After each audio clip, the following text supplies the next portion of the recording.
आज तक पर दस्तक देख रहे हैं। नमस्कार, मैं रोहित सरदाना आपका स्वागत करता हूं। कहते हैं सबसे बड़ा अपशब्द, अपमान, तिरस्कार किसी रिश्ते को जोड़कर नहीं होता, बल्कि बेरोजगारी सबसे बड़ा अपमान, अपशब्द होता है। जहां समाज आपको नाकारा समझने लगता है, पड़ोसी, परिवार के लोग आपको बेकार मानने लगते हैं, रिश्तेदार कन्नी काटने लगते हैं। ऐसे में जरूरी है दस्तक दी जाए बेरोजगारी पैदा करने वाली, नौकरियां छीनने वाली नीतियों के खिलाफ। पिछले 2 दिन से देश में सोशल मीडिया पर सबसे ज्यादा ट्रेंड कराया गया मुद्दा बेरोजगारी से जुड़ा हुआ है। 2 दिन से देश भर के नौजवान मोदी जी रोजगार दो के साथ अपनी अपनी समस्याएं देश की सरकार तक पहुंचाने की कोशिश कर रहे हैं। 50 लाख से ज्यादा ट्वीट रोजगार के मुद्दे पर देश के अलग अलग राज्यों के नौजवान कर चुके हैं। ये वो नौजवान हैं जिनके पास डिग्री है, योग्यता है, लेकिन नौकरी नहीं है।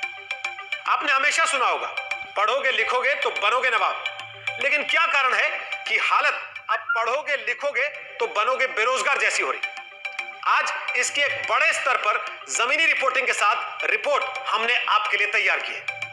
इसलिए आपको संवाददाता शरद कुमार राजस्थान से रिपोर्ट दिखाएंगे, जहां 9 दिन से लाखों लटकी भर्तियों से जुड़े हजारों बेरोजगार नौजवान धरना दे रहे हैं। उत्तर प्रदेश से संवाददाता कुमार अभिषेक की रिपोर्ट देखिएगा, जो बताएंगे यूपी अधीनस्थ सेवा चयन आयोग में कैसे वर्षों से नौकरी की परीक्षा पास करके भी लोग नियुक्ति के लिए दर दर की ठोकरें खाने को मजबूर हैं। और गुजरात से संवाददाता गोपी गांगर दिखाएंगी बेरोजगार बना देने वाला सरकारी मॉडल कैसा होता है। इसलिए आज ध्यान से देखकर हर रिपोर्ट को देश के युवाओं के हित में सरकारों को जगाने के लिए दस्तक दीजिए।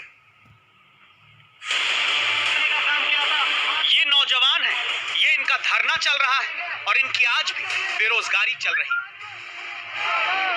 ऐसी बेरोजगारी की व्याख्याता भर्ती, नर्सिंग भर्ती, कंप्यूटर शिक्षक, फार्मासिस्ट, ऊर्जा विभाग, जलदाय विभाग, जल संसाधन, fireman, fire officer, clinical helper समेत 12 भर्तियों में दावा है 25 लाख नौजवानों की सांसें ऐसी रोक कर रखी गई हैं कि नौकरियों की प्रक्रिया पूरी कराने के लिए 9 दिन से धरना देते नौजवान बेहोश होने लगे। साथ ही पंखा झलते हैं, हाथ मलते हैं, आंखों में जिंदगी की उम्मीद खोजते हैं, पसीना पोंछते हैं, सीना सहलाते हैं, लेकिन 9 दिन बाद भी अब तक इनकी किसी ने नहीं सुनी। 10,029 पदों पर पंचायती राज एलडीसी भर्ती 8 साल से फंसी। 1,534 प्रयोगशाला सहायक भर्ती 3 साल से लटकी है। 10,000 से ज्यादा नर्सों की भर्ती 2013 से अटकी है। इस तरह 12 भर्तियों में 25 लाख नौजवान अपनी नौकरी का इंतजार कर रहे हैं। रोजगार की आस में मां धरने पर है, बेटा गोद में, जिम्मेदारी कंधों पर, आंखों में इंतजार नर्सिंग की उस नौकरी का जो 8 साल पहले मिल जानी चाहिए थी। दर की ठोकरें खा रहे हैं। 2019 में 25 नवंबर को ये कहा था कि हमारी कमेटी बन गई, आपका सत्यापन लागू कर देंगे, लेकिन 1.5 साल हो गई उस चीज के बारे में, आज तक वो कमेटी। सड़क पर धरना देते हैं, ट्विटर पर ट्रेंड कराते हैं रोजगार दो। इनकी आवाज सुनकर दस्तक देने लगातार पहुंचता है आज तक ये विक्की बोरान है। 2018 में रेलवे से जुड़ी परीक्षा का फॉर्म भरा, एक परीक्षा हुई, फिर 3 साल बीत गए। पता नहीं ये ज्वाइनिंग होएगी जिस हिसाब से पहले वाली भर्ती का चल रहा था, उस हिसाब से तो ये 25 तक जाएगी, 2025 पकड़ लेगी। क्योंकि मेरे साथ के बंदे हैं जो 2016 में, जो 16-17 में निकली थी, उसके जो बंदे हैं उन्हें अभी तक ज्वाइनिंग नहीं मिली है। बचपन से सब सुनते आए, नौकरी के लिए पढ़ाई जरूरी है, लेकिन सरकारों ने नौकरी के लिए धरना और प्रदर्शन भी अनिवार्य बना दिया, विकल्प नहीं छोड़ा।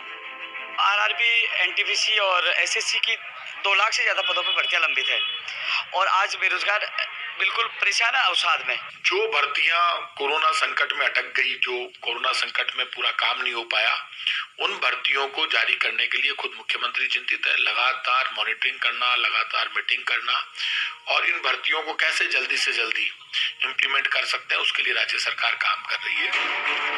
सरकारें चिंतित होती तो नौजवान नौकरी की आस में शहीद ना होने लगते। सरकारें चिंतित होती तो किसी घर के बेटे बेहोश नहीं होते, बेटी बहुएं बच्चों के साथ नौकरी के लिए जीने मरने की लड़ाई ना लड़ रही होती। बेरोजगारों का कहना है कि 2018 में जो एसएससी की भर्तियां हो जानी चाहिए थी, उसका प्रोसेस अभी चल ही रहा है। यही हालत रही तो कम से कम 2025 तक 2 लाख लोगों को रोजगार मिल पाएगा, जो एसएससी की तैयारियों में लगे हुए हैं, जो फॉर्म भरे हुए हैं, जो एग्जाम दे रहे हैं। कैमरामैन शर्मा के साथ शरद कुमार, जयपुर, आज तक। देश में बेरोजगार अब 3 तरह के पाए जाते हैं। एक, जिन्हें नौकरी नहीं मिलती। दूसरे होते हैं चयनित बेरोजगार, जो एग्जाम तो नौकरी का निकाल लेते हैं लेकिन उन्हें नियुक्ति पत्र नहीं मिलता। और तीसरे होते हैं योग्यता से कहीं कम की नौकरी पाने के बाद एक तरह की बेरोजगारी झेलने वाले नौजवान। तो सवाल उठता है कि आखिर ऐसी हालत क्यों होती है? क्या नेता बनना आसान हो गया है और सरकारी नौकरी पाना मुश्किल? आज ही गुजरात में लोकल बॉडी इलेक्शन के नतीजे आए। बीजेपी को 6 में से 6 महानगर पालिकाओं में बहुमत मिला। अब ये जीते नेता फौरन शपथ भी ले लेंगे और काम भी शुरू कर देंगे, लेकिन नौकरी में ऐसा नहीं होता। नेताओं की चुनावी प्रक्रिया और नौकरी की भर्ती प्रक्रिया की एक तुलना देखिए। नेता किसी चुनाव में उतरते हैं तो नामांकन की तारीख तय होती है, लेकिन भर्ती प्रक्रिया में नौकरी कब निकलेगी पता नहीं होता। इसके बाद नेताओं को चुनने के लिए वोट किस दिन होगा तय रहता है, लेकिन भर्ती का विज्ञापन निकला तो परीक्षा भी होगी, इसकी गारंटी तक नहीं होती। चुनावी नतीजा कब आएगा इसकी तारीख तय होती है, लेकिन भर्ती परीक्षा के नतीजे महीनों, कई बार वर्षों तक लटके रह जाते हैं।